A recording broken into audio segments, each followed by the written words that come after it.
Hello guys. तो ये देखिए, आम का सीजन भी आ गया और आम भी मंजर गया है पूरा।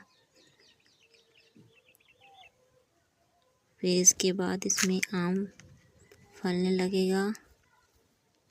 कितना सुंदर आम मंजरा है पूरा।